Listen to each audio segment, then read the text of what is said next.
Hi, everyone, and welcome back to another episode of the Metamorphosis podcast, the podcast that unleashes your inner butterfly. Self employment and freelancing is more and more becoming an attractive career path for many professionals out there. I have certainly done it, and I can definitely share some of my experiences. Actually, I kicked off my career in design in 2020 as a freelancer, and I absolutely have zero regrets. I mean, the fact that I get to choose my projects, work in my own time, set my own rates, it feels so nice to finally feel in control of, some aspects of my life. Hence, I feel that I have a lot of input on this subject.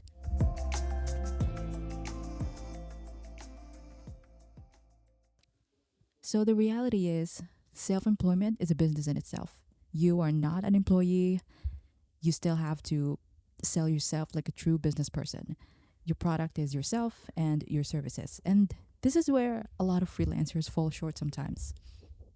Because people go into this thinking that freelancing is a quick money scheme. Yeah, you can make more money than you would in a normal job, but you would still need to put in a lot of work.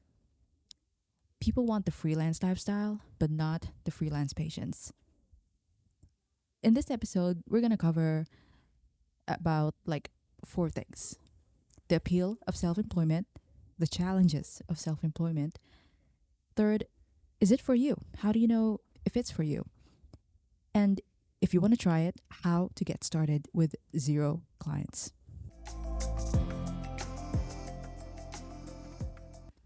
Of course, one of the biggest benefits of freelancing is having control over your schedule. Listen, I come from a place where traffic can get crazy. I live in the farther north city of my region, and say if I have a 7 a.m. shift, I have to be awake by 3 a.m.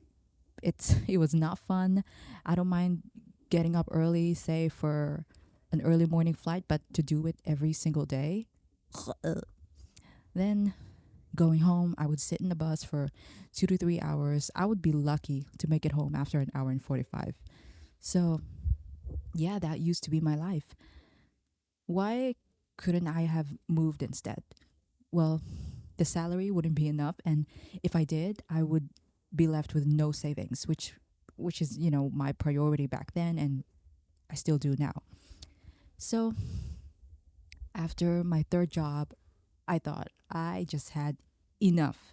I thought this traffic and commuting is taking too much of my time. And whenever I get home, I felt sad, depressed, irritated, low energy. Like, I don't know, my mind was just not, my cortisol levels were high.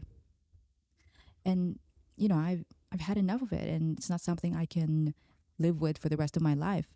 So, I could be enjoying my life, and yet I'm wasting time on traffic. And when this happens to you, it can really, really take a blow on your well being. You may not realize it. I know a lot of people think that, oh, traffic is just normal. It's all part of, being employed. But should it be? Time is gold. The fact that you can control it through the power of self employment, it would make you feel empowered. And yes, you could consider it a privilege as well. Because your time is essentially yours, then you can pursue hobbies and other passions. To me, it was the privilege of working out every morning about 3 to 4 times a week, which was always something I've always wanted to do, really. And now that I see how important fitness is and how important my health is to me, this is now something I can prioritize and invest in even when I return to a full time. No excuses now. If you have hobbies that you feel is integral to your creativity, to your mental health, use your time and the money from freelance to do that.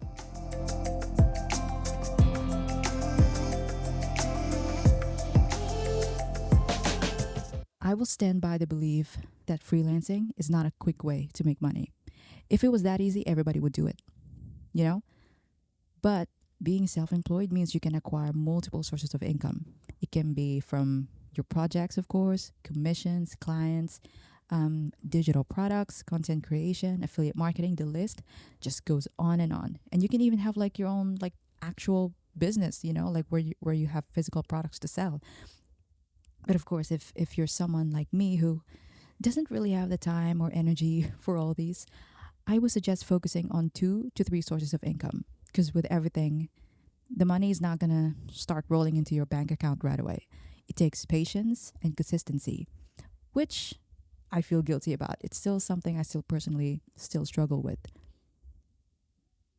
Freedom is the biggest reason why people take the self-employment path. I mean, I could see why. Imagine working in a beautiful island in the morning, surf by day, party all night, or if you're like me, as I am writing the script of this episode, I'm sitting in a really chill cafe. You know, the power to work from anywhere you want is such a flex.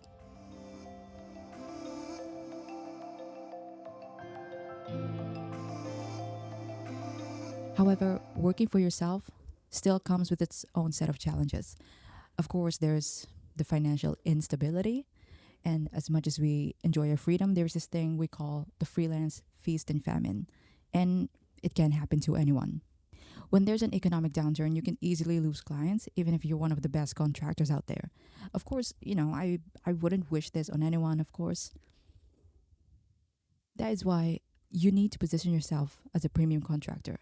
Do not feel bad for charging high because it can support you in many ways. Like, what happens when you don't have a project for 3 to 6 months? Being so skillful allows you to charge whatever you're worth, thus giving you the cushion that you need. Next is the not so fun parts. As a self employed person, you are essentially a one person company. In fact, you should treat it like one because, as I said earlier, you are a business and businesses need multiple people to be able to run it, right? Being freelance means you are the HR, you are the marketer, you are the accountant, the project manager. What else? The I don't know, the main talent. I mean, sure, you can outsource some of these to other people, but not everyone has the means to do so. So yeah, it can be exhausting sometimes. And speaking of exhausting, one of the major challenges of self-employment is this difficulty from disconnecting from wanting to do your job.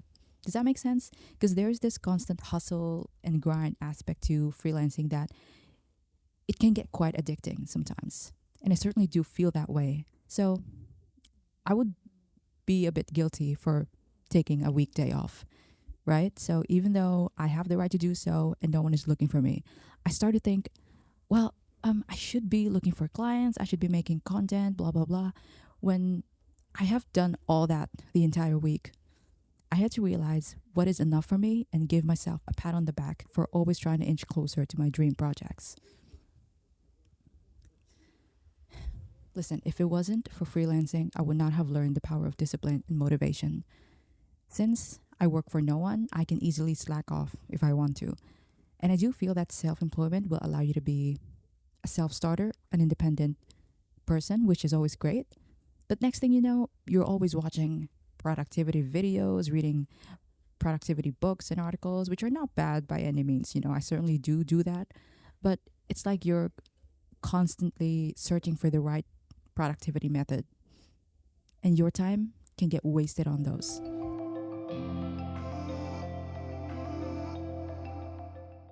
So let's assess if self employment is the right thing for you. So here are key questions to ask yourself. Are you comfortable with risk and uncertainty? Do you have a financial safety net? Are you self disciplined and self motivated? If not, are you willing to be self disciplined and self motivated? Do you enjoy learning and wearing multiple hats? And lastly, are you ready to market yourself and your skills? I started my freelancing career, as I mentioned, as a graphic designer.